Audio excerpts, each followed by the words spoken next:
سخت سردی کا موسم ہوگا. کوئی شخص اس موسم کی رات میں گھر سے باہر نکلنے کی جرات نہیں کرے گا.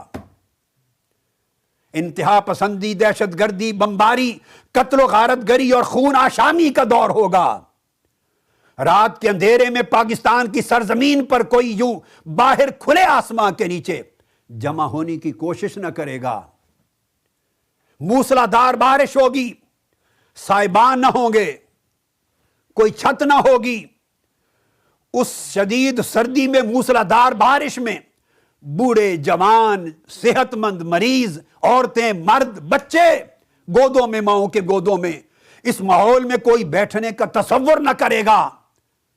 مگر لوگوں دیکھو، ان سب سختیوں کے باوجود اور موسمی جفاؤں کے باوجود، جس نے دیکھنا ہو کہ 15 صدیاں بیت جانے کے باوجود مصطفیٰ کے عشق کی شمع جلانے والے اور ادب اور عظمت مصطفیٰ کے ترانے گانے والے اور حضور کی محبت میں حضور کے میلاد کے جشن منانے والے، دیکھو یہ حضور کا زندہ معجزہ ہے اور رب کائنات کی زندہ قدرت کی کرامت ہے کہ سارے موسم کی جفاؤں کے باوجود لاکھوں کی تعداد میں لوگ موسلادھار بارش میں، سخت سردی میں بیٹھے ہیں مصطفیٰ کے جلووں کا ذکر سننے کے لیے، عظمت میلاد مصطفیٰ کا جشن منانے کے لیے.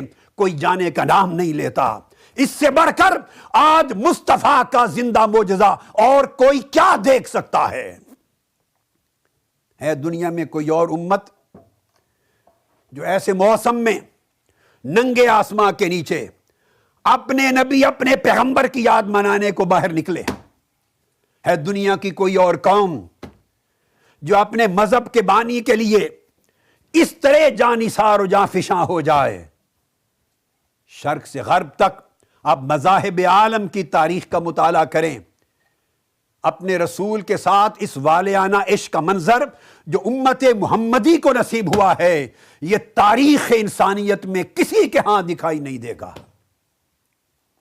اور میں رئیس جامعۃ الازہر، میرے نہایت ہی محبوب بھائی اور میرے نہایت مکرم دوست الاستاذ الدکتور سید اسامہ العبد، ان کے ذریعے اہل مصر کو پیغام دینا چاہتا ہوں. وہ یہ منظر اپنی آنکھوں سے دیکھ رہے ہیں، اور مصر بھی عشاق مصطفیٰ کا بلد ہے، مصر بھی عاشقان مصطفیٰ کی سرزمین ہے. یہ وہ پیغام لے کر جائیں گے اور منظر جو آنکھوں سے دیکھ کے جا رہے ہیں، یہ پورے بلاد عرب میں اس کا نقشہ پہنچائیں گے کہ پاکستان کے لوگ تاجدار کائنات کے ساتھ عشق میں کس حال تک پہنچ چکے ہیں. آج کی گفتگو جس کے لیے میں نے جس خاص موضوع کا انتخاب کیا وہ یہ ہے کہ حضور علیہ الصلوۃ والسلام کو اللہ رب العزت نے سلطان کائنات بنایا ہے. یہ آج کا موضوع ہے. سلطان کائنات ہیں حضور، بادشاہ کائنات ہیں حضور، سرور کائنات ہیں حضور، تاجدار کائنات ہیں صلی اللہ تعالی علیہ وآلہ وسلم. آج دنیا اپنے عقائد میں بھی روحانیت سے اتنی دور چلی گئی ہے، مادیت کے غلبے کے باعث، کہ جب حضور علیہ الصلوۃ والسلام کی اس قدر محبت اور عظمت کا ذکر ہوتا ہے تو مادیت زدہ ذہنوں میں اور اسلاف کے عقائد کے تسلسل سے کٹے ہوئے لوگوں کے ذہنوں میں اور اپنے گمگشتہ راہ کو بھول جانے والے لوگوں کے ذہنوں میں یہ خیال آتا ہے کہ شاید یہ تصور پاکستان اور ہندوستان یا مصر اور شام یا عراق و اردن یا مغرب اور سوڈان، الغرض یہ پورے بلاد عرب میں بھی، اہل پاکستان آپ کو خبر نہیں کہ پوری دنیا عرب میں بھی آقا علیہ السلام کے عشق اور محبت کا عالم یہی ہے. میلاد منانے کے طریقے ہر جگہ جدا جدا ہیں، مگر ہر طرف آقا علیہ الصلوۃ والسلام کے عشاق اور غلام کسی خطہ زمین کے لوگوں سے کم نہیں. یہ خیال آتا ہے کہ شاید یہ مبالغہ ہے اور قرآن اور سنت میں، حدیث میں اس کی کوئی حقیقت نہیں۔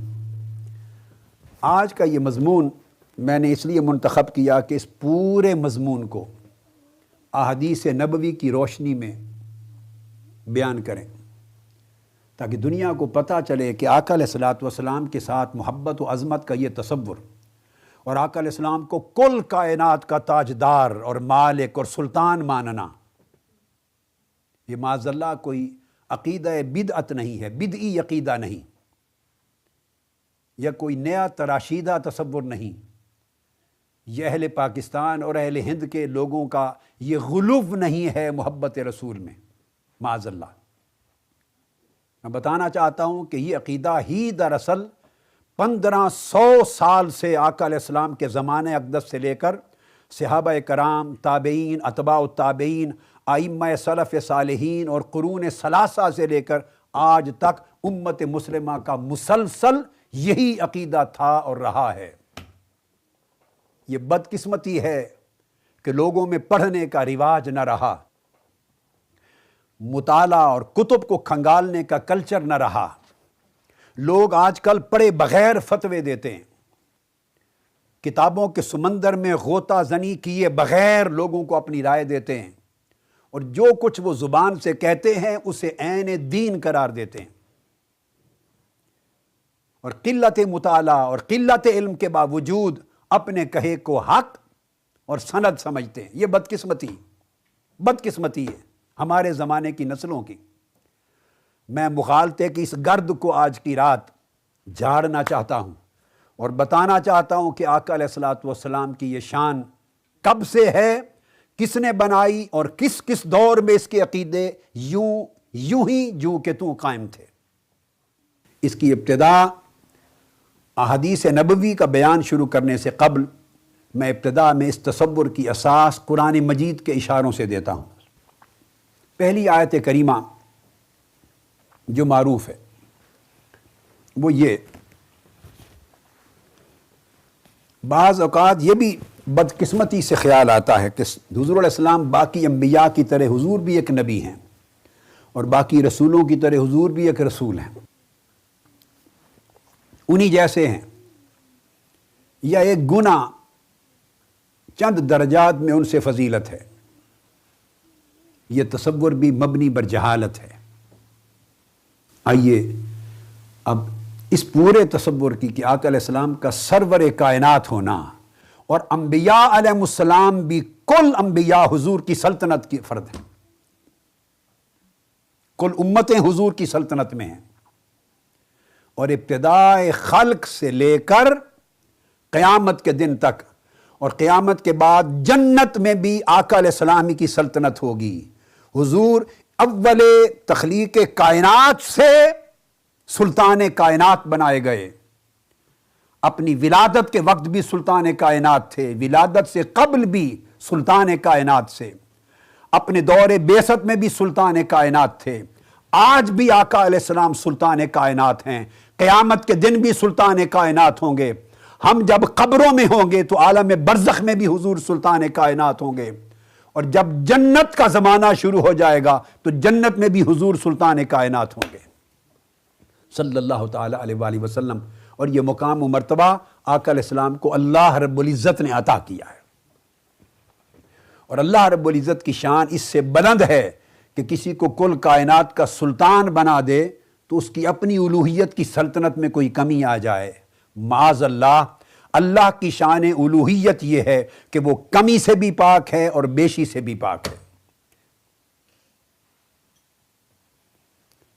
اب دیکھیے 1,24,000 کے قریب انبیاء علیہ السلام آئے ہیں۔ اب چند اشارے میں قرآن مجید سے دے رہا ہوں، اور پھر مضمون میں احادیث پر سارا بیان کرنا چاہتا ہوں۔ 1,24,000 کے قریب انبیاء علیہ السلام دنیا میں آئے،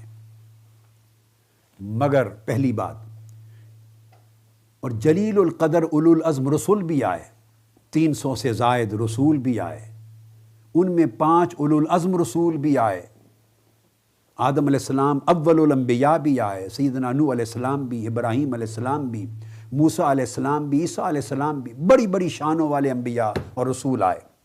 تلک الرسل فضلنا بعضهم علی بعض، بڑی بڑی فضیلتوں والے رسول آئے، مگر پہلی بات ذہن نشین کر لیں کہ اللہ تبارک و تعالیٰ نے انبیاء سے، گروہ انبیاء کے کسی فرد کے لیے، انبیاء اور رسولوں میں سے کسی رسول کے لیے اللہ تعالیٰ نے انبیاء سے حلف برداری نہیں کروائی۔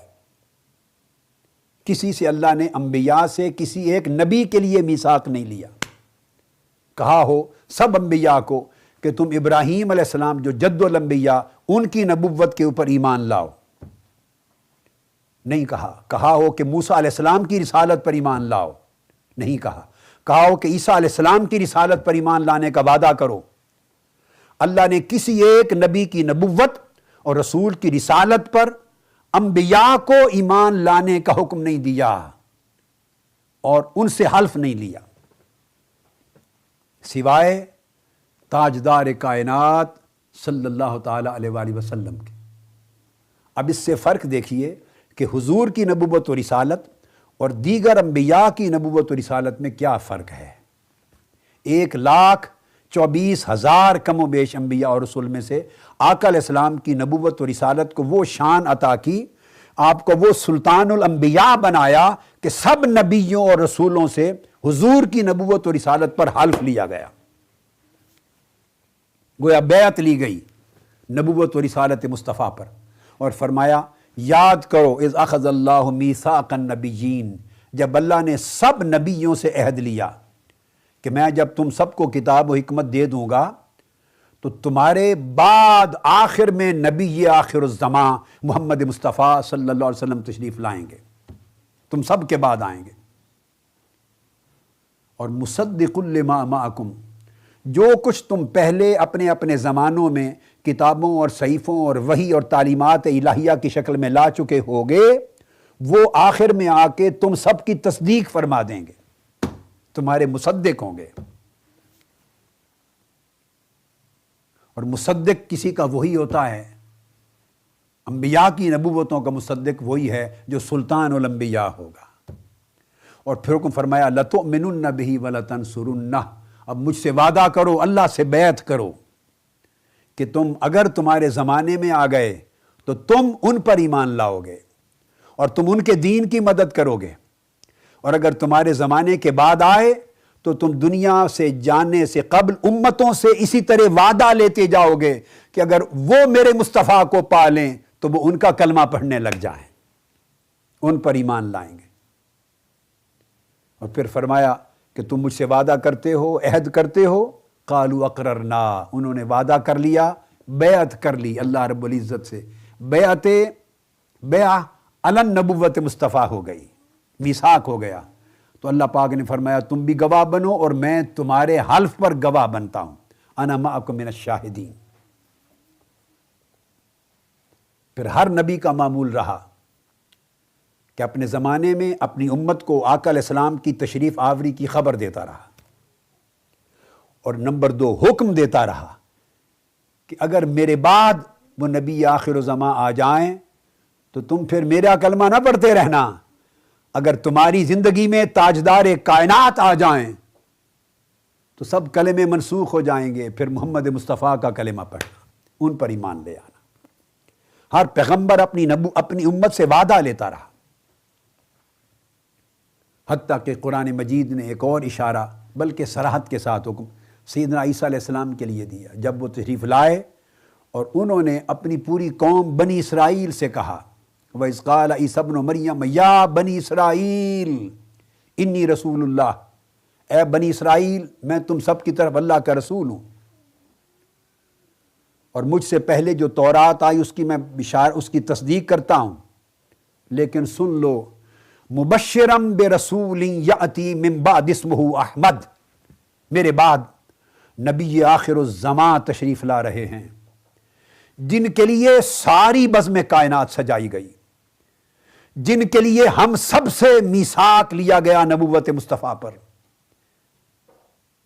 جن کے لیے ہم سب سے وعدے لیے گئے حضور پر ایمان لانے کے، میرے بعد اب ان کا زمانہ قریب آ رہا ہے، فرمایا میں تمہیں ان کی آمد کی بشارت دینے والا ہوں۔ عیسیٰ علیہ السلام نے امت کو اعلان کیا، اور یہ بات اگر ہر نبی اپنے دور میں اعلان کر رہا ہے تو صاف ظاہر ہے وہ گروہ انبیاء میں سے کسی ایک عام فرد کی جو نبی اور رسول ہو اوروں کی طرح اس کے لیے اعلان نہیں کرے گا۔ ہر نبی اور رسول کو جو مامور کیا گیا صرف آقا علیہ السلام کی آمد کی اطلاع دینا کائنات کو، تو صاف ظاہر ہے حضور کی نبوت و رسالت دیگر انبیاء کی نبوت و رسالت جیسی نہیں ہو سکتی اپنے مقام و مرتبہ میں۔ یہی وجہ ہے کہ صرف تنہا آقا علیہ السلام کی ذات اقدس ہے۔ جتنی کتابیں انبیاء اور رسولوں پر پہلے نازل ہوئی، ہر ایک کتاب میں حضور کی عظمت اور شان کے تذکرے تھے، حضور کے میلاد کے تذکرے تھے، حضور کی سیرت کے تذکرے تھے، حضور کے معجزات کے تذکرے تھے، حضور کے مولد مکہ کے تذکرے تھے، حضور کی ہجرت و مسکن مدینہ کے تذکرے تھے، حضور کے صحابہ و اہل بیت کے تذکرے تھے، حضور کی عظمت، نبوت و رسالت کی اس کے تذکرے تھے۔ کل کتابیں حضور کی آمد سے پہلے ذکر مصطفیٰ سے مامور تھیں۔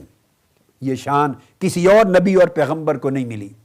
قرآن کہتا ہے الذین یتبعون الرسول النبی الامی الذی یجدونہ مکتوبا عندہم فی التوراۃ والانجیل۔ یہ رسول نبی امی وہ ہیں کہ یہود ہوں یا نصارہ، کل امتیں اپنے اپنے زمانوں میں تورات اور انجیل اور ان دو کتابوں کے اشارے میں کل کتب اور صحف سماویہ شامل ہیں۔ تورات انجیل سمیت کل آسمانی کتابوں میں حضور کی شان کے تذکرے لکھے ہوئے پڑھتے ہیں۔ یجدونہ مکتوبا عندہم فی التوراۃ والانجیل، اپنی آسمانی کتابوں میں حضور کی عظمت کے تذکرے لکھے ہوئے پڑھتے ہیں۔ یہ سب کتابوں میں یہ شان آقا علیہ السلام کو نصیب ہوئی۔ یہ حضور علیہ السلام کی آمد سے پہلے سلطنت مصطفیٰ کا اعلان ہوتا رہا۔ اب آقا علیہ السلام کی تشریف آوری کا وقت آیا، اس پر اللہ تبارک و تعالی نے اعلان کیا۔ پورے قرآن میں انبیاء کی آمد اور ان کی بعثت کے ذکر ہیں، مگر اللہ رب العزت نے ہر نبی کو بھیجا، ہر رسول کو بھیجا، اور یقیناً انبیاء رسولوں کو بھیجنا انسانیت پر احسان ہے، مگر اللہ تبارک و تعالی نے کسی نبی کی بعثت کو اپنی زبان مبارک سے، زبان الوہیت سے انسانیت اور اہل ایمان پر احسان کہہ کر جتایا نہیں ہے۔ احسان جتلایا صرف ولادت مصطفیٰ، میلاد مصطفیٰ پر۔ فرمایا لقد من اللہ علی المؤمنین اذ بعث فیہم رسولا، بے شک اللہ رب العزت نے اہل ایمان پر یہ احسان کیا ہے کہ اس نے اپنا محبوب رسول ان کو عطا کر دیا اور دنیا میں ان میں بھیج دیا، من انفسہم، ان کی نسلوں سے۔ اب یاد رکھ لیں یہ سوال کہ امت میلاد کی رات جشن کیوں مناتی ہے؟ مینار پاکستان کی رات لاکھوں کی تعداد میں تحریک منہاج القرآن کی دعوت پر اہالیان پاکستان اور اہالیان مصر، عرب و عجم کے لوگ عاشقان مصطفیٰ مینار پاکستان کے سائے میں جشن مولد مصطفیٰ منانے کے لیے کیوں جمع ہیں؟ سوال پیدا ہوتا ہے اللہ کے احسان کا شکر بجا لانے کے لیے۔ اور اگر کوئی خوشی نہ منائے تو اس کا مطلب یہ ہے کہ اس نے خود اپنے آپ کو زمرہ مومنین سے خارج کر دیا ہے۔ اس نے خود اپنے آپ کو زمرہ مومنین سے خارج کر دیا ہے، چونکہ اللہ نے فرمایا لقد من اللہ علی المؤمنین اذ بعث فیہم رسولا۔ اللہ نے تو رسول پاک صلی اللہ علیہ وسلم کو بھیج کر مومنوں پر احسان کیا ہے۔ جن پر احسان ہوتا ہے وہ شکر مناتے ہیں، جن پر احسان ہوتا ہے وہ برملا تحدیث نعمت کرتے ہیں۔ اما بنعمت ربک فحدث، اور تم پر جب اللہ کی نعمت اور احسان ہو تو اسے کھلے بندوں اظہار کیا کرو، کھلے بندوں اظہار کیا کرو۔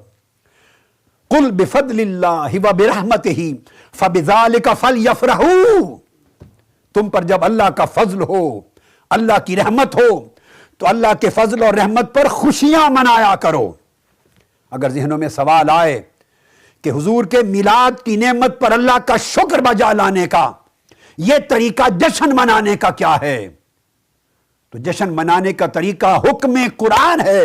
فرمایا قل بفضل اللہ وبرحمتہ فبذالک فلیفرحوا، اللہ کے فضل اور رحمت پر جو تمہیں ملے خوشی منایا کرو، سیلیبریٹ کیا کرو، کومیموریٹ کرو، سیلیبریٹ کرو، احتفال کرو، جشن مناؤ۔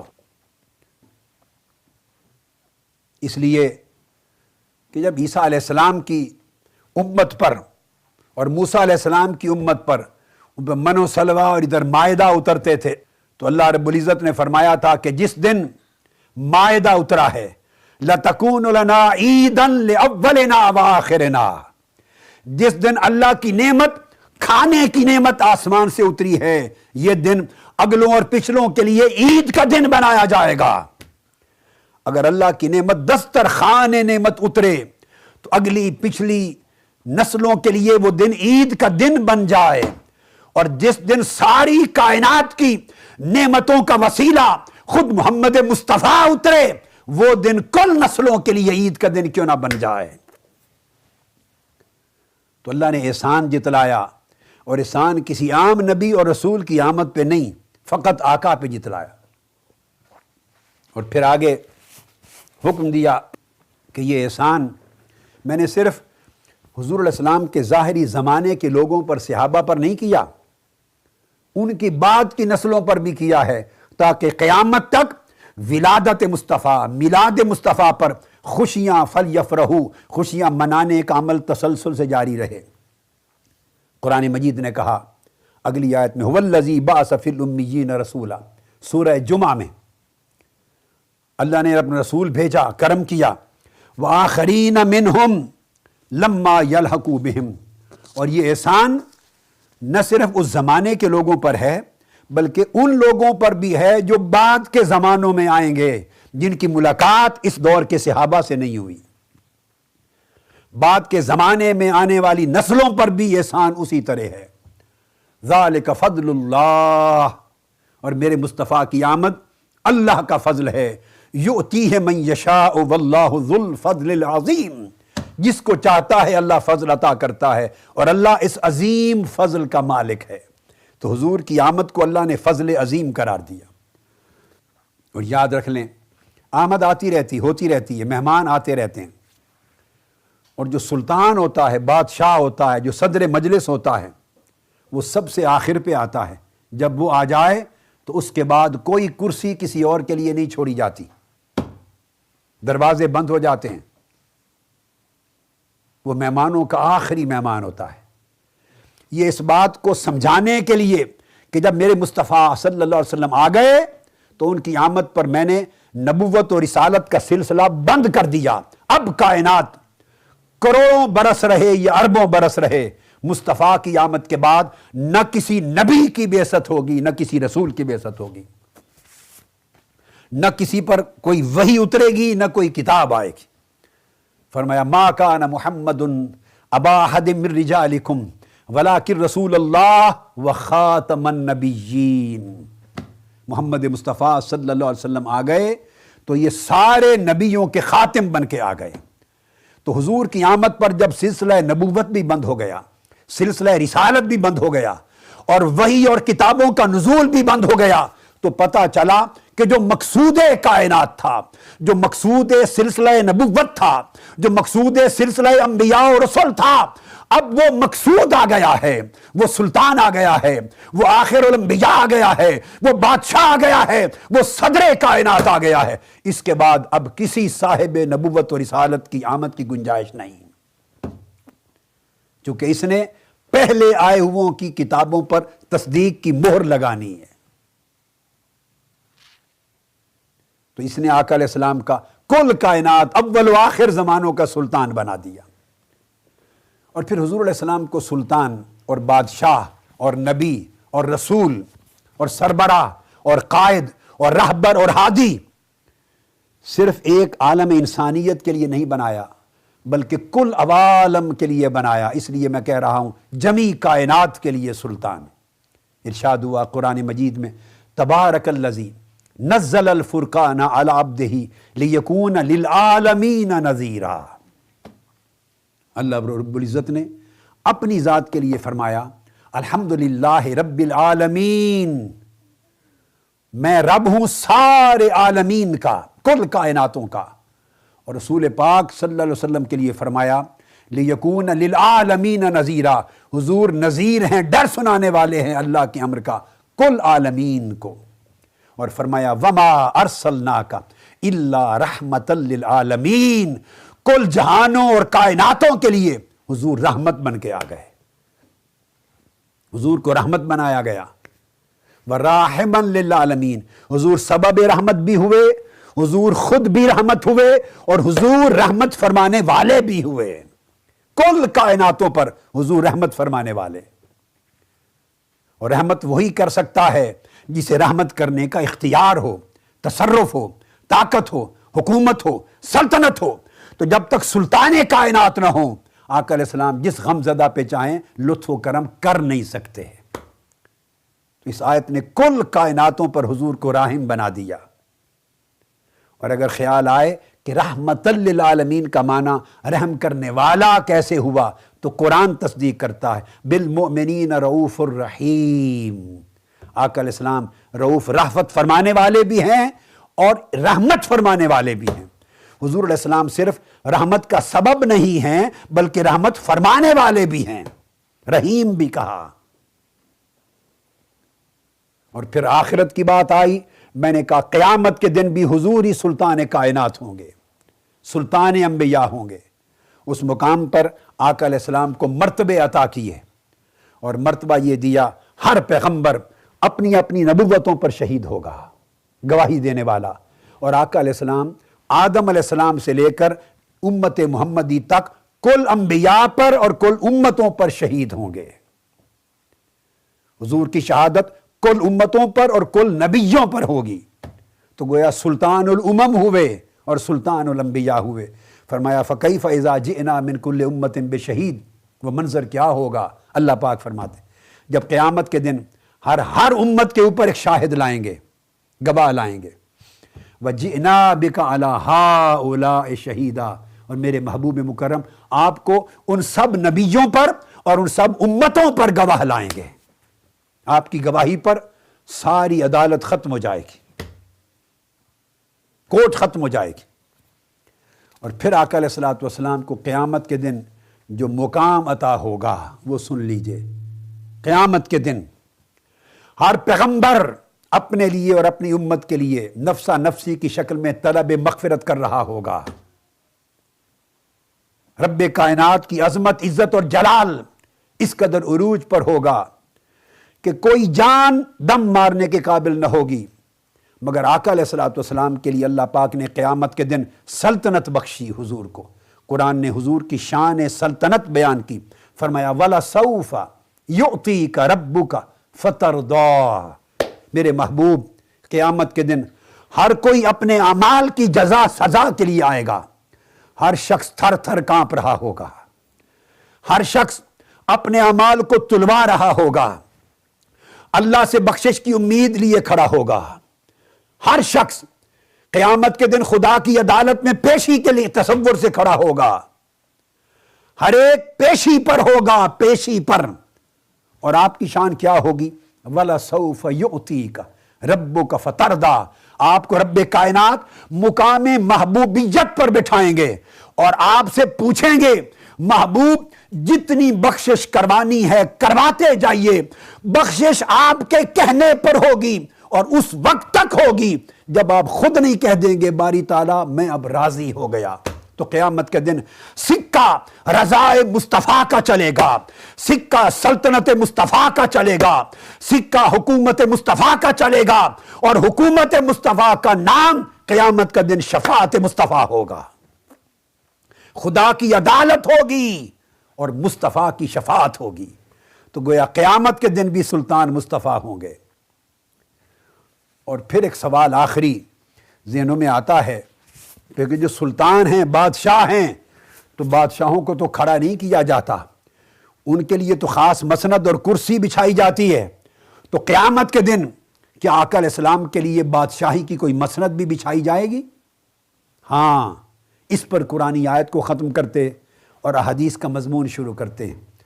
اللہ پاک نے فرمایا عسیٰ ان یبعثک ربک مقاما محمودا، میرے محبوب قیامت کے دن آپ کے لیے ایک کرسی بچھائی جائے گی،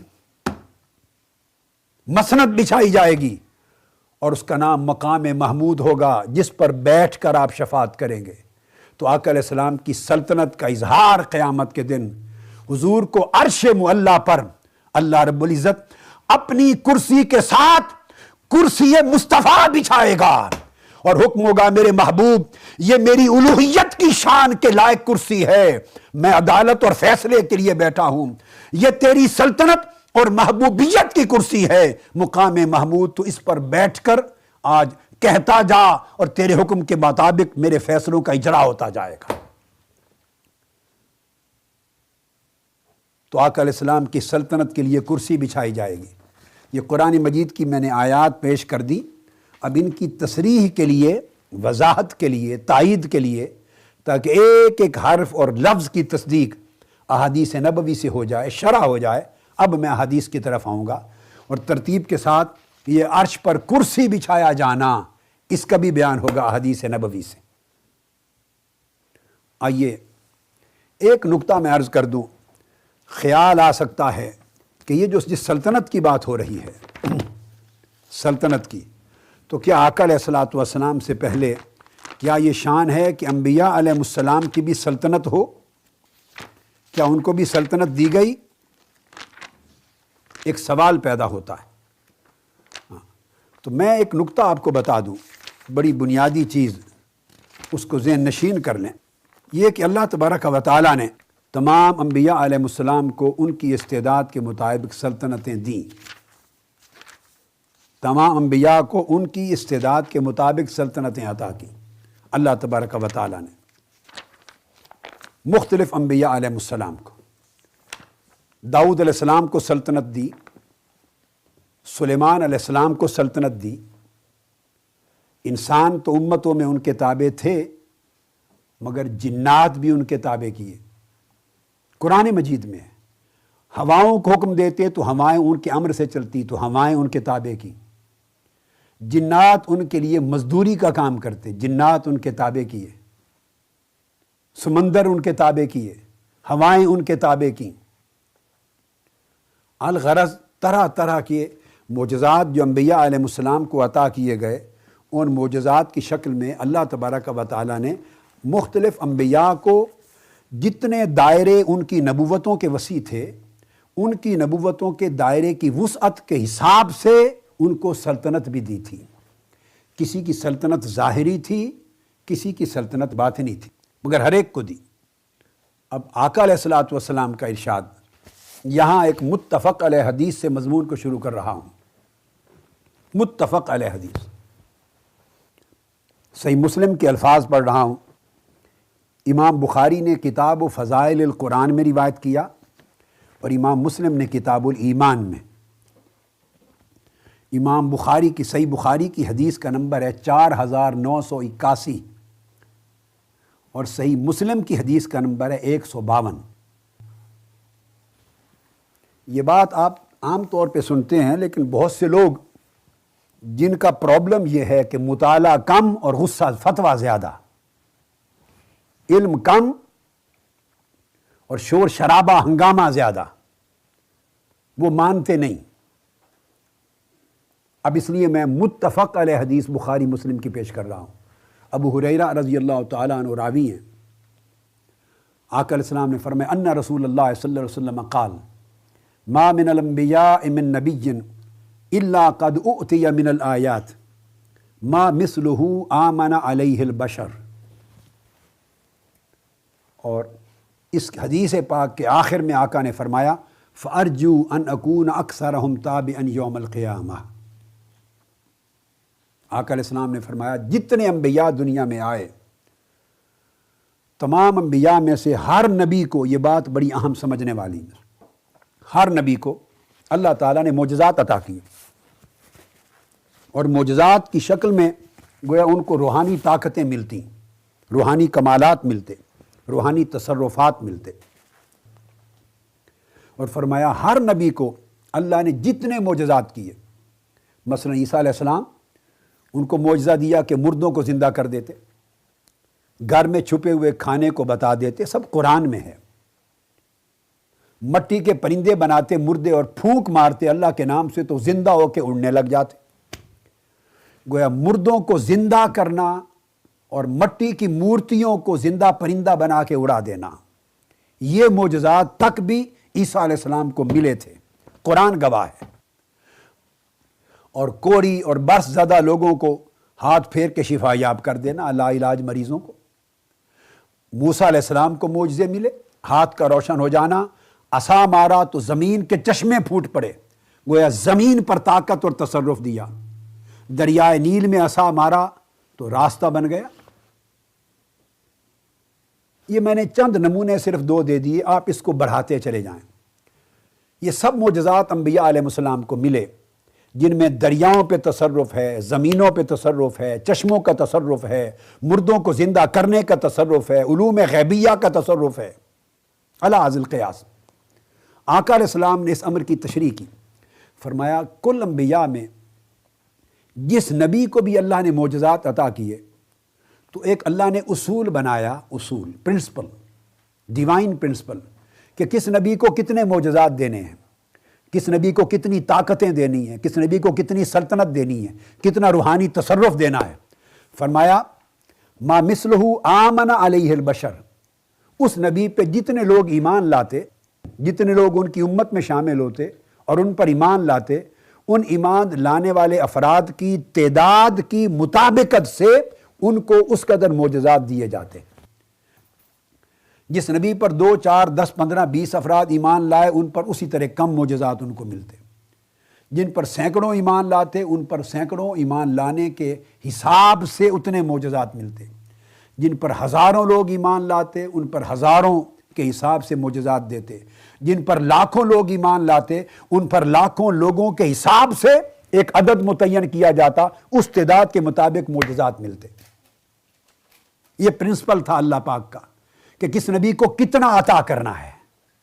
اور فرمایا یہ بات کہہ کر تو اللہ پاک نے فرمایا کہ مجھے ایک تو سب سے بڑا معجزہ قیامت تک زندہ رہنے والا قرآن ملا، ایک، اور دوسرا فَأَرْجُو أَنْ أَكُونَ أَكْثَرَهُمْ تَابِعًا يَوْمَ الْقِيَامَةِ، اور فرمایا کہ قیامت کے دن جب سارے نبی اپنی اپنی امتیں لے کر آئیں گے، جن کی امتوں کی تعداد کی مناسبت سے ان کو معجزات ملے تھے، کل انبیاء جب اپنی ساری امتیں لے کر آئیں گے تو فرمایا آدم علیہ السلام سے لے کر عیسیٰ علیہ السلام تک تمام انبیاء کی امتیں ایک طرف، اور تنہا میری امت کا عدد سب نبیوں کی امتوں سے بڑھ کر ہوگا۔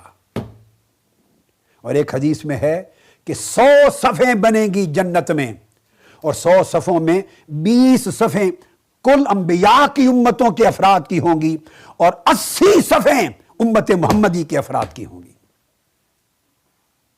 اب آپ اندازہ کر لیں کہ کل انبیاء کی امتوں سے آقا علیہ السلام کی امت قیامت آنے تک عدد میں کتنی بڑھ جائے گی۔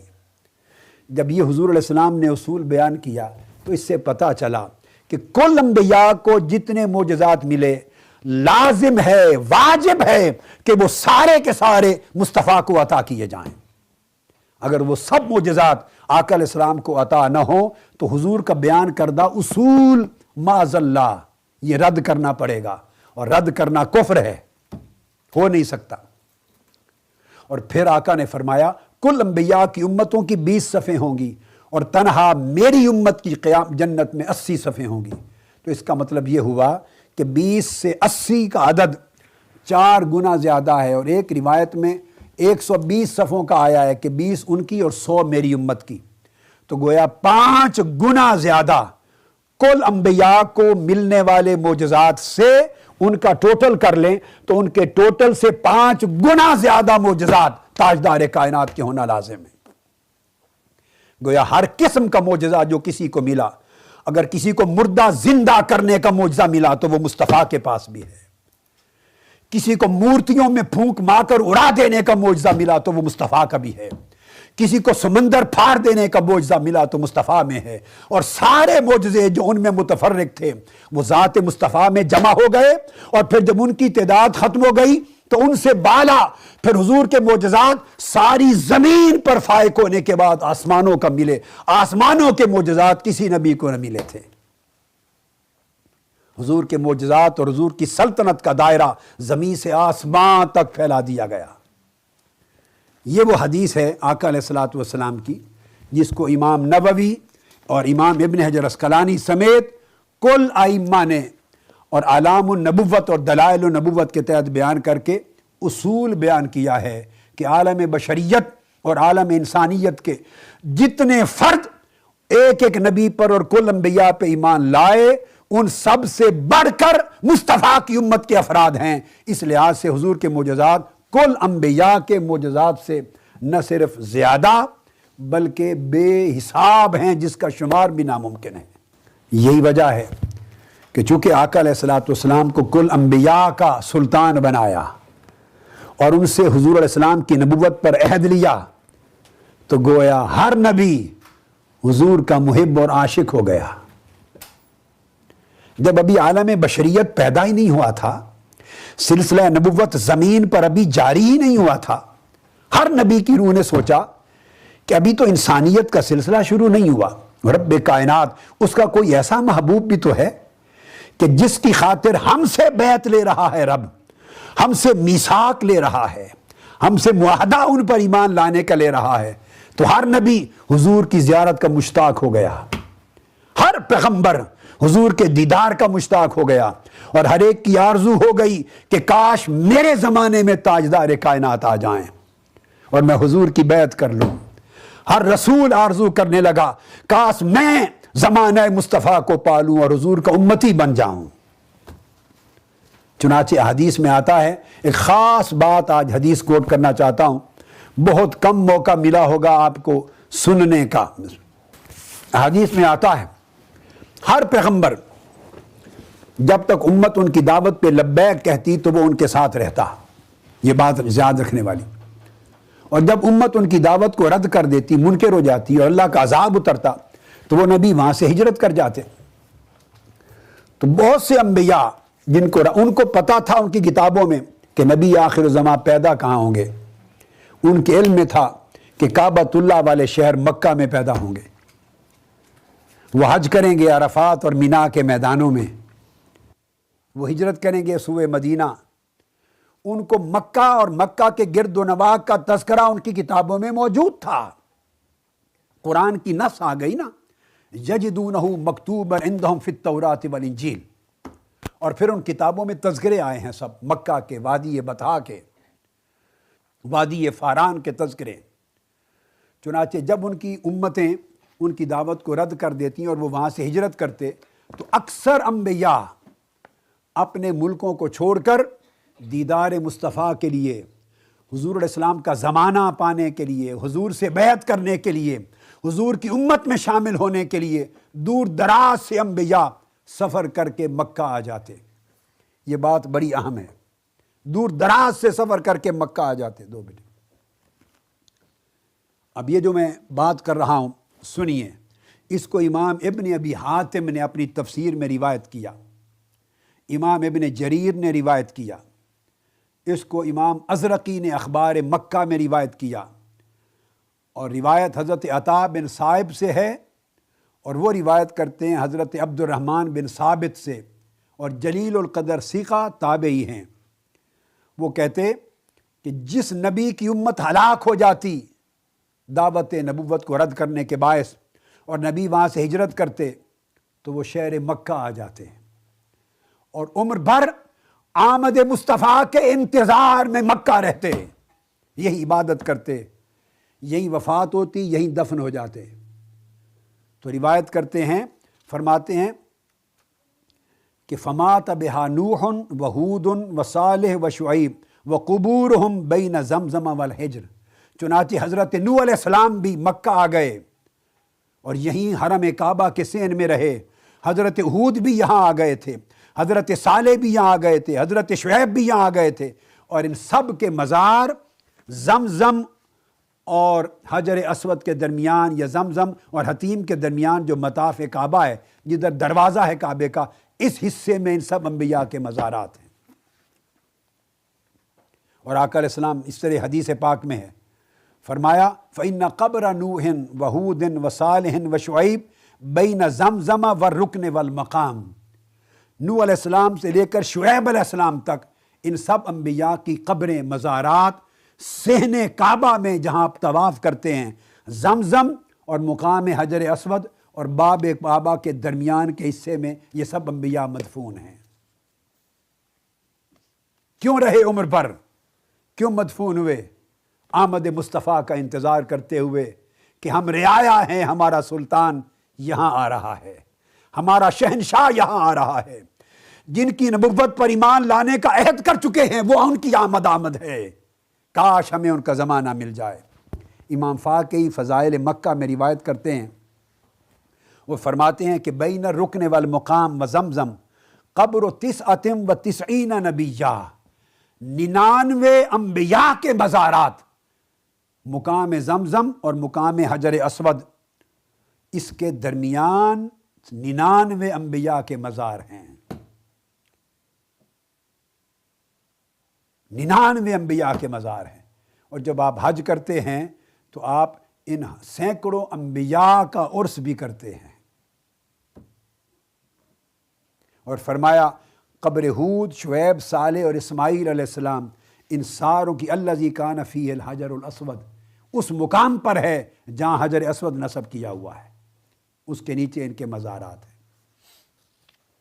اسی طرح حضرت عبد الرحمن بن ثابت سے حضرت عبداللہ بن دمرہ السلولی روایت کرتے ہیں، یہ دونوں جلیل القدر ثقہ تابعی ہیں،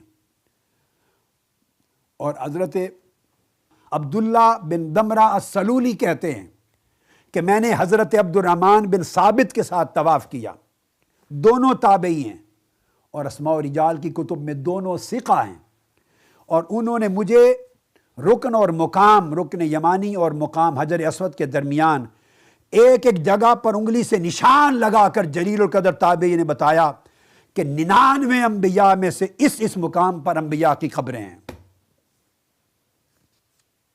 اب اس سے آگے چلیے، امام محمد بن حسن شیبانی فرماتے ہیں، امام اعظم ابو حنیفہ کے جلیل القدر شاگرد، اپنی کتاب الآثار میں وہ روایت کرتے ہیں کہ ہمیں ہمارے شیخ امام اعظم ابو حنیفہ رضی اللہ تعالیٰ عنہ نے خود بیان کیا، اور انہوں نے فرمایا کہ مجھے حضرت سالم بن عجلان الافطس نے روایت کیا، فرمایا کہ کعبہ شریف کے مطاف میں ارد گرد 300 انبیاء کے مزارات ہیں۔ یہ امام اعظم ابو حنیفہ نے روایت کی۔ پہلی روایت میں 99 کا ذکر تھا، امام اعظم نے روایت کیا سند کے ساتھ کہ 300 انبیاء کے مزارات حول کعبہ ہے، کعبہ کے ارد گرد مطاف میں ہیں۔ اور یہی روایت حضرت حماد بن سلمہ سے بھی ہے، وہ عطا بن صائب سے اور وہ عبد الرحمن بن ثابت سے کرتے ہیں، اور اسی کو امام حاکم نے مستدرک میں روایت کیا، اسی کو امام ابو الولید نے تاریخ مکہ میں روایت کیا، اسی کو امام ابن سعد نے طبقات میں روایت کیا، اسی کو ازرقی نے آگے روایت کیا، اور امام ابو یوسف نے بھی کتاب الآثار میں اس کو روایت کیا امام اعظم ابو حنیفہ کی روایت کے ساتھ۔ 300 انبیاء کے مزارات، یہ مزار کیسے بنے؟ یہاں سے ہزارہ میلوں کی مسافت طے کر کے، جہاں ان کی امتیں نہیں تھیں، ان کی قومیں نہیں تھیں، ان کے قبائل نہیں تھے، ان کی ولادت کی جگہ نہیں تھی، ان کے شہر نہیں تھے، اجنبی جگہ تھی اور ویرانہ تھا، شہر آباد نہیں تھا، وہاں چل کے یہاں کیوں رہے؟ اور ایک زمانہ تھا جب کعبۃ اللہ طوفان نوح کے بعد اٹھا لیا گیا تھا، ابراہیم علیہ السلام کے زمانے تک اس وقت تک کعبۃ اللہ بھی موجود نہ تھا۔ یہ سب انبیاء سفر کر کے سینکڑوں یہاں مدفون کیوں ہوئے؟ انتظار کرتے رہے اپنے سلطان اور شہنشاہ کی آمد کا، کہ ان کی آمد کاش ہمارے زمانے میں ہو جائے، ہم ان کی قدم بوسی کر سکیں، ان کی امت میں آ سکیں، اور یہی وفات ہو گئی، یہی قبریں بنی۔ اور صرف یہاں نہیں، ان کو معلوم تھا کہ حج کے مقام، یہ منا کے مقام پر مسجد الخیف ہے، 3 دن لوگ وہاں قیام کرتے ہیں، 3 دن مینا میں، وہیں شیطانوں کو پتھر مارتے ہیں کنکریاں، وہیں ذبح ہوتی ہے، قربانی ہوتی ہے، اس مسجد الخیف میں۔ آقا علیہ الصلوۃ والسلام نے خود فرمایا، عبداللہ ابن عمر روایت کرتے ہیں کہ صرف اس مسجد مینا کے اندر 70 انبیاء کے مزارات ہیں۔ یہ مسجد 70 انبیاء کی قبروں کے اوپر بنی ہوئی ہے۔ اس کو روایت کیا امام بزار نے اپنی مسند کشف الاستار میں، اور حدیث نمبر ہے 1177۔ اس کو روایت کیا امام طبرانی نے، اور اس کو روایت کیا امام ابراہیم بن طہمان نے منصور سے، انہوں نے مجاہد سے، انہوں نے عبداللہ بن عمر سے، اور اس کی توثیق کی، اس کو ثقہ اور صحیح کہا حافظ ابن حجر عسقلانی نے مختصر زوائد البزار میں، اور کہا ہوا اسناد صحیح، اس کی سند صحیح ہے۔ اور حافظ حیتمی نے مجمع الزوائد میں کہا کہ بزار کی روایت کے رجال رجالہ ثقات ہیں، اور غایت صحت میں ہے یہ روایت۔ اب یہ بتانا مقصود یہ تھا کہ انبیاء علیہ السلام چونکہ آقا علیہ الصلوۃ والسلام کی سلطنت کے فرد تھے، اور حضور کی نبوت و رسالت اور آپ کی سلطنت و بادشاہت پر بیعت کر چکے تھے، اللہ رب العزت کی ذات کی بارگاہ میں میثاق دے چکے تھے، اس لیے ہر کوئی حضور کے دیدار کا متمنی تھا، اور میں کہوں گا ہر نبی مصطفیٰ کا عاشق تھا، ہر رسول مصطفیٰ کا عاشق تھا۔ عاشقو، اے عاشقان مصطفیٰ، میلاد کی شب موسلادھار بارش میں، ٹھنڈی جاڑے میں، ٹھنڈی رات میں حضور کے میلاد کی خوشیوں میں بیٹھنے والوں، تم ایک نسبت ہے کل انبیاء رسولوں کی محبت کے ساتھ کہ وہ بھی عاشقان مصطفیٰ تھے، تم بھی عاشقان مصطفیٰ ہو، تم ان کی پیروی کر رہے ہو، ان کی اتباع کر رہے ہو، ان کے نقش قدم پر چل رہے ہو۔ وہ وطن چھوڑ کر اپنے مزارات تک وہ حضور کی میلاد کے شہر میں انہوں نے بنوائے، اور آپ گھر بار چھوڑ کر اس ٹھنڈے جاڑے کے موسم میں ہر سال حضور کی میلاد کی خوشی میں جمع ہوتے ہیں۔ ایک نسبت ہے، اللہ رب العزت آپ سب کو کل انبیاء کا فیض عطا کر دے گا انشاءاللہ۔ اور پھر صرف بات یہاں نہیں، یہ تو انبیاء کی بات تھی۔ آقا علیہ السلام کی سلطنت، بادشاہت اور پوری کائنات پر حاوی آپ کی حکومت نبوت اتنی معروف تھی کہ اس زمانے کے بادشاہ جو یہودی تھے یا نصرانی عیسائی تھے، جو پرانی کتابیں پڑھتے تھے، اپنے نبیوں کی زبان سے نسلاً بعد نسلاً انہوں نے سن رکھا تھا کہ سلطان انبیاء اور بادشاہ کائنات تشریف لانے والے ہیں۔ ان کی آقا کی علامتیں انہیں یاد تھیں، حضور کے معجزات یاد تھے، حضور کی سیرت یاد تھی، تعلیمات سے باخبر تھے۔ جب ان تک آقا علیہ السلام کی آمد کی خبر پہنچتی تو ان میں جو شخص صاف دماغ ہوتا وہ آقا علیہ السلام کی بات سن کر ایمان لاتا، اور اگر ظاہری مجبوریوں میں ایمان نہ بھی لا سکتا تو برملا حضور کی عظمت کا اقرار کرتا اپنے دربار میں۔ آئیے ایک 2 عظیم حوالے اس باب میں دینا چاہتا ہوں۔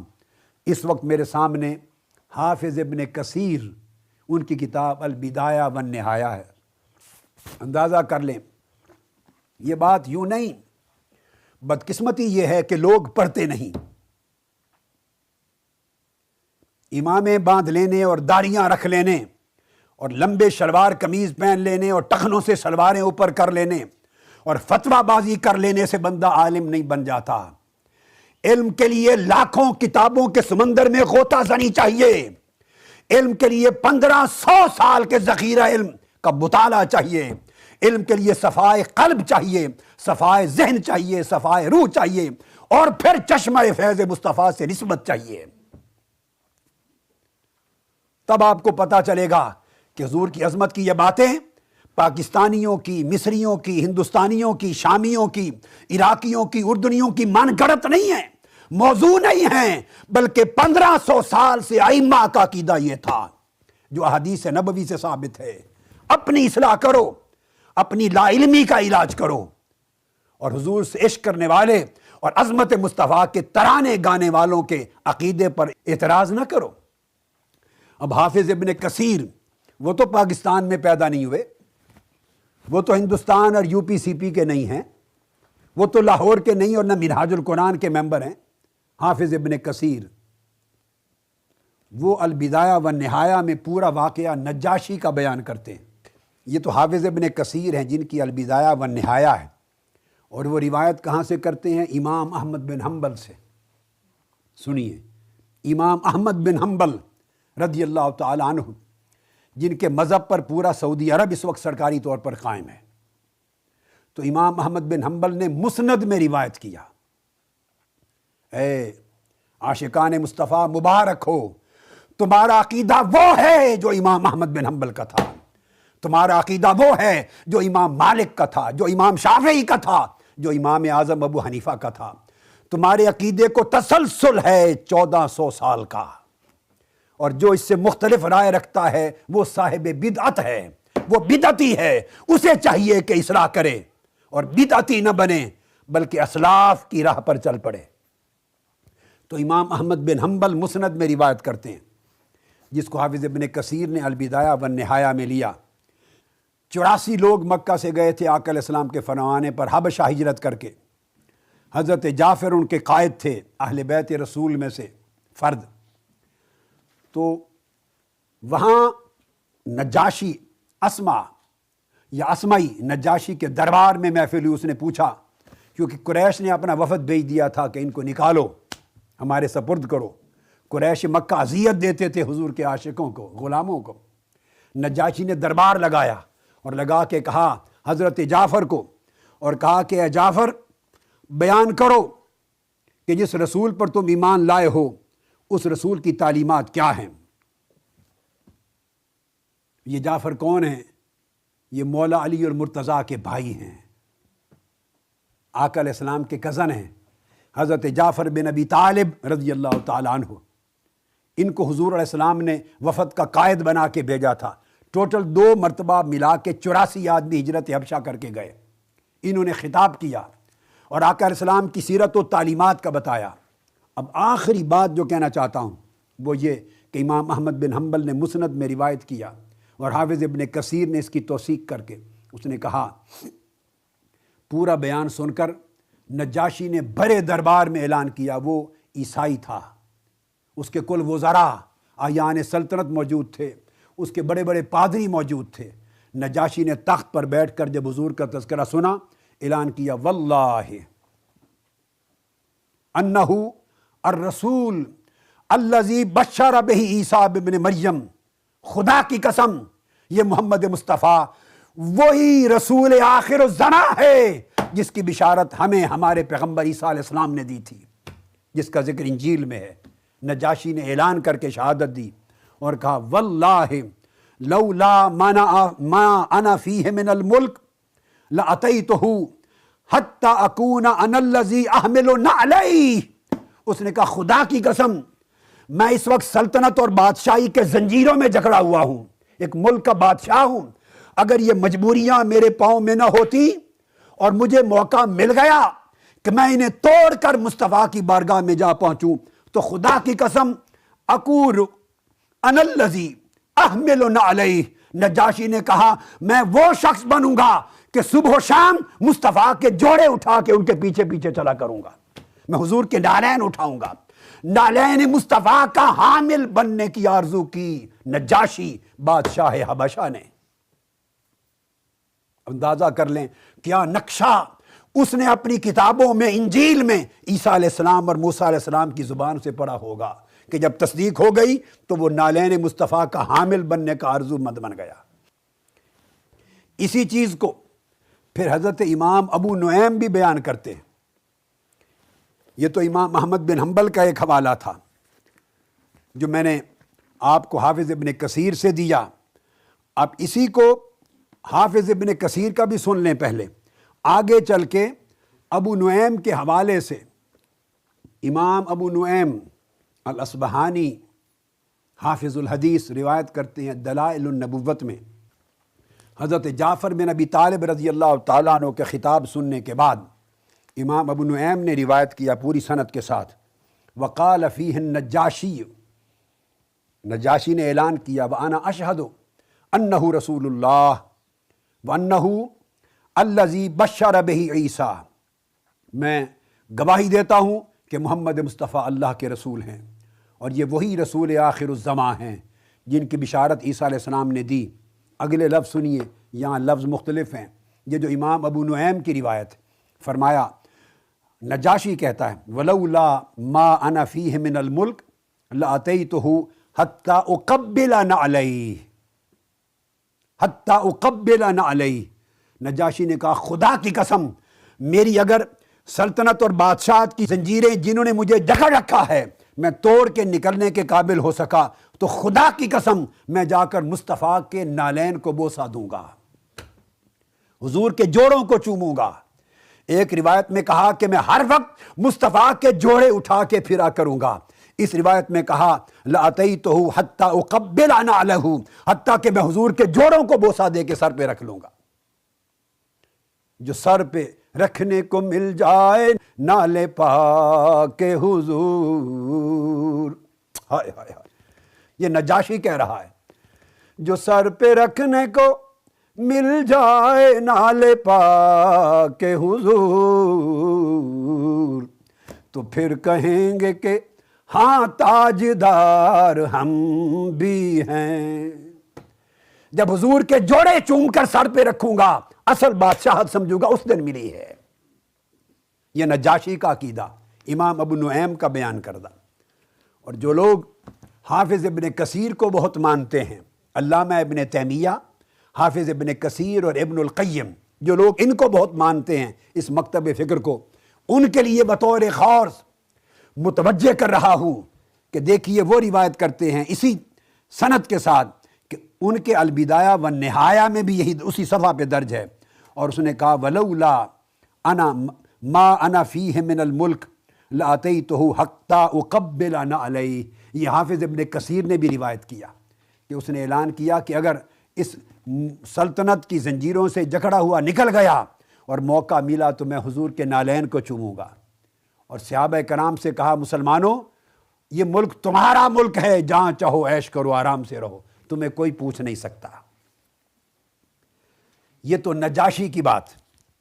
اب صحیح بخاری کو آئیے، کتاب و بدء الوحی، امام بخاری نے صحیح بخاری میں ہرقل روم، یہ جو بادشاہ ملک روم کا تھا، آپ کو معلوم ہے نا، دو اس وقت عالمی طاقتیں تھیں، کسرائے ایران اور ہرقل روم۔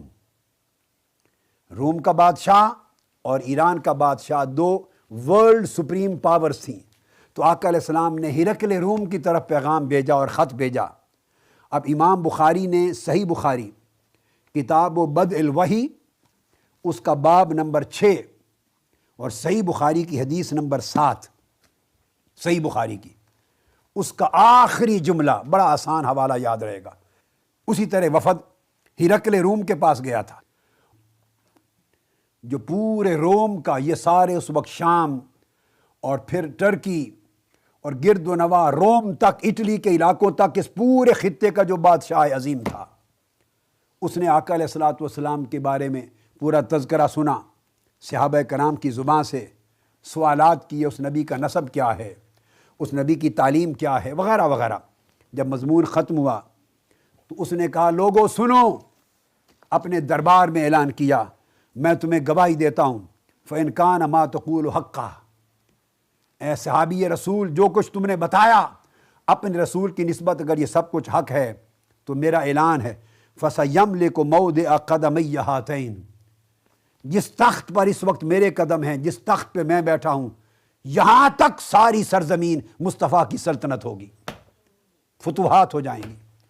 ہرقل روم نے اعلان کیا، بادشاہ روم، شہنشاہ روم نے اعلان کیا، رومن امپائر، آپ اندازہ کر لیں اس وقت کے رومن امپائر کا حسر برا، رومن امپرر نے اعلان کیا کہ جس تخت پر میں بیٹھا ہوں یہ تخت بھی مصطفیٰ کے قدموں کے نیچے چلا جائے گا، ان کی سلطنت ہوگی۔ اور پھر آگے کہتا ہے فَلَوْ أَعْلَمُ أَنِّي أَخْلُصُ إِلَيْهِ لَتَجَشَّمْتُ لِقَاءَهُ وَلَوْ كُنْتُ عِنْدَهُ لَغَسَلْتُ عَنْ خَدَمَيْهِ۔ روم کے بادشاہ رومن امپرر نے کہا اگر مجھے کبھی حضور کی دیدار اور زیارت نصیب ہو گئی تو خدا کی قسم میں اپنے ہاتھوں سے ان کے قدم دھویا کروں گا۔ ان کے قدمین کو غسل دوں گا۔ پھر سن لو، وَلَوْ كُنْتُ عِنْدَهُ، اگر ان کی بارگاہ میں مجھے غلام بن کے رہنا نصیب ہو گیا تو لَغَسَلْتُ عَنْ قَدَمَيْهِ، میں حضور کے قدموں کو دھونا اپنی سعادت سمجھوں گا۔ یہ شہنشاہ روم نے، رومن ایمپرر نے آقا علیہ السلام کی سلطنت کا ذکر سن کے نہ صرف توثیق کی بلکہ ان کے قدم دھونے والا، ان کے جوڑے دھونے والا، ان کے جوڑوں کو سر پہ رکھنے والا، ان کے جوڑوں کو چومنے والا، اس طرح کے شرف حاصل کرنے کا ذکر کیا۔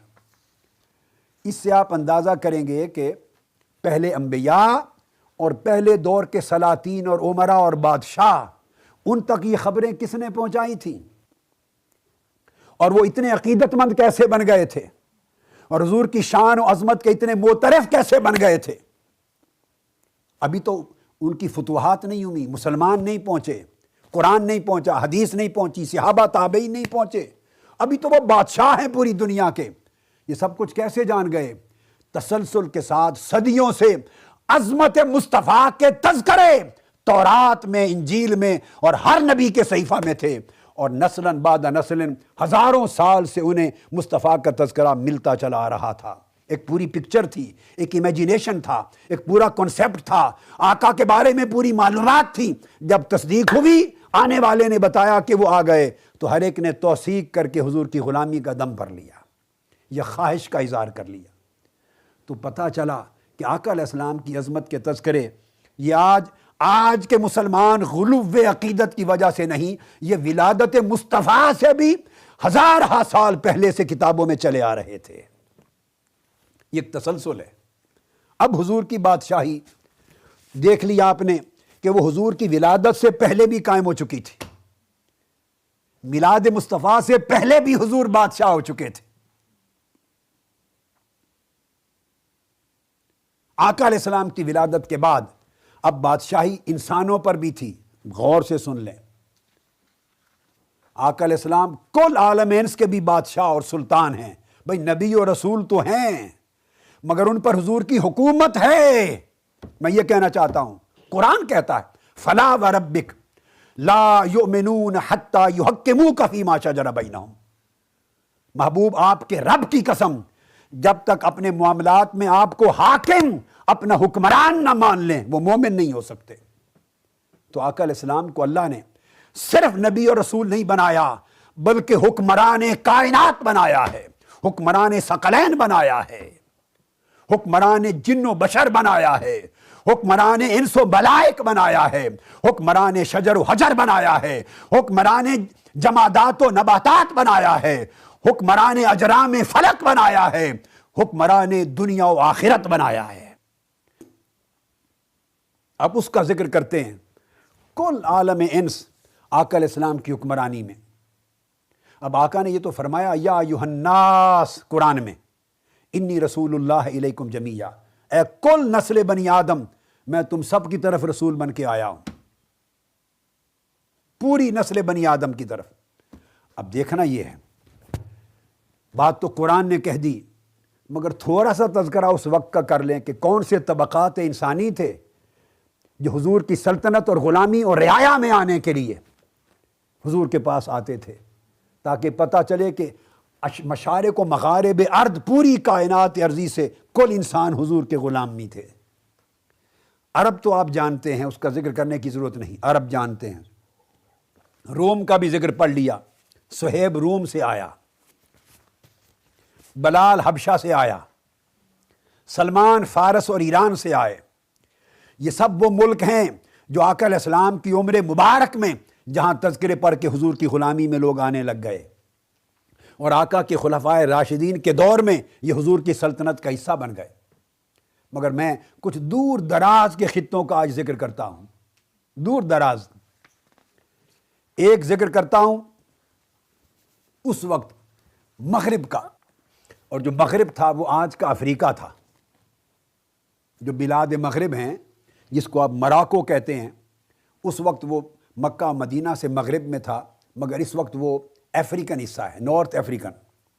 مصر سے لے کے مغرب، لیبیا، الجزائر، ٹیونس، سوڈان، یہ سارے خطے پھر مغرب کے ساتھ ساتھ افریقہ میں آتے۔ حدیث پاک میں آتا ہے کہ اس ملک کے مغرب سے وہاں بربری قوم رہتی تھی اور بربریوں کی زبان صدیوں تک کوئی سمجھتا نہیں تھا۔ بربریوں کا وفد آقا علیہ السلام کی خدمت میں آیا۔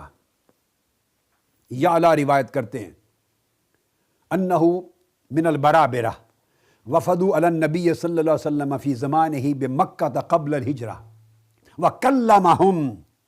آقا علیہ السلام کے پاس بربری قوم کا ایک وفد مغرب سے آیا اور مکہ میں آیا قبل از ہجرت، وکلمہم بلغتہم البربریہ، اور آقا علیہ السلام نے یہ جان کر کہ یہ بربری قوم کے لوگ ہیں، مغرب افریقہ کے اس خطے سے آئے ہیں، ان کی بربری زبان میں ان سے گفتگو کی۔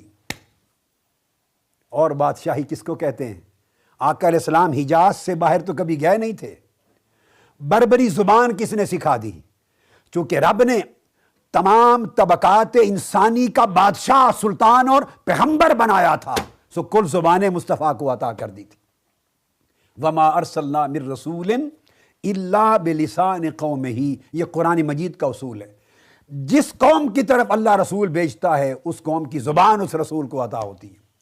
چونکہ کل اقوام عالم کی طرف حضور رسول تھے، سب کی زبانیں حضور کو عطا ہوئی، تو ان کے ساتھ بربری زبان میں حضور نے گفتگو کی۔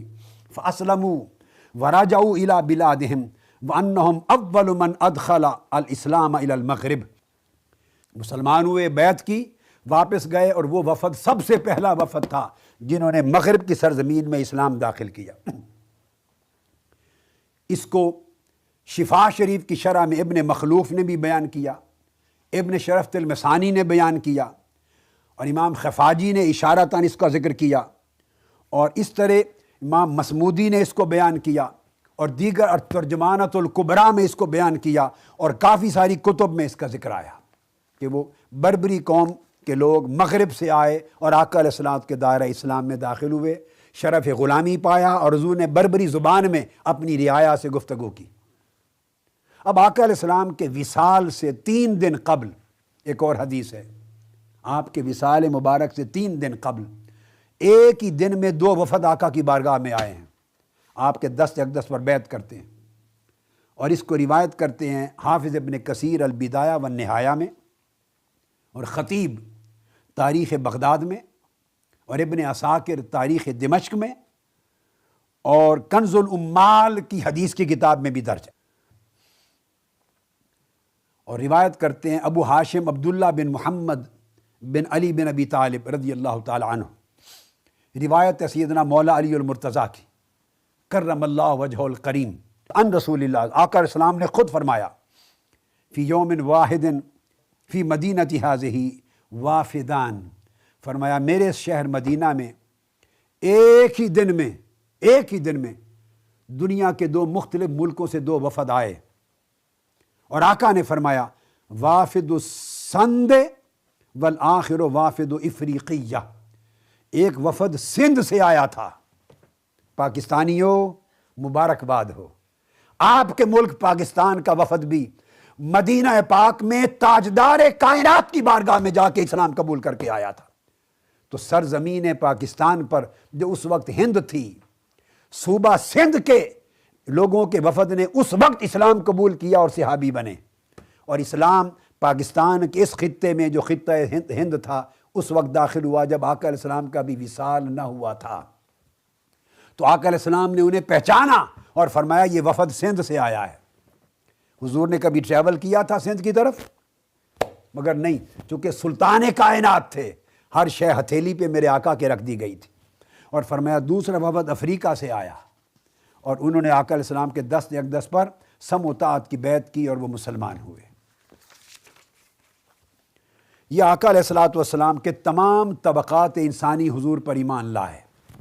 جنات، قرآن نے کہا نا وما خلقت الجن والانس الا لیعبدون، اب آقا علیہ السلام کی سلطنت صرف سلطنت مصطفیٰ صرف انسانی طبقات پر نہیں، دوسرا طبقہ جو مکلف ہے جن کا حساب و کتاب ہوگا وہ جنات کا ہے، تو جنات پہ بھی حضور سلطان بنائے گئے۔ اب اس کا تذکرہ کثرت کے ساتھ کتب حدیث میں آتا ہے۔ امام جلال الدین سیوطی کی کتاب الخصائص الکبریٰ پورا باب اس کے اوپر قائم ہے۔ امام ابو نعیم الاصبہانی کی دلائل النبوت پورا باب قائم ہے۔ امام بہقی کی دلائل النبوت پورا باب قائم ہے۔ یہ باتیں اس لیے بتا رہا ہوں کہ کوئی یہ نہ کہے کہ یہ آج کے دور کی عقیدت مندوں کے غلوف ہیں، من گھڑت باتیں ہیں۔ بھائی نہیں، یہ قرآن کی تصدیقات ہیں۔ سورہ جن قرآن میں آئی ہے، پوری سورہ جن قرآن مجید میں آئی ہے، اور سورہ جن میں جنات کا آقا علیہ السلام کی بارگاہ میں حاضر ہونا، اسلام قبول کرنا اور قرآن سن کے ان کی آنکھوں سے آنسوؤں کی جھڑی کا گر جانا، سب کچھ تذکرہ ہے حضور کے زمانے میں۔ لیکن میں تفصیلات کے بغیر اشارے دینا چاہتا ہوں، ان تمام کتب میں جن کا میں نے ذکر کیا تفصیل سے موجود ہے۔ پھر امام فخر الدین رازی نے اس کو بیان کیا ہے، امام قاضی بیضاوی نے بیان کیا ہے، امام قرطبی نے بیان کیا ہے۔ الغرض سینکڑوں کی تعداد میں ائمہ تفسیر، چونکہ قرآن کی نص سے ثابت ہے۔ سورہ جن اور سورہ احقاف، دو سورتیں جنات کا حضور کی غلامی میں آنا اس کو بیان کرتی ہیں۔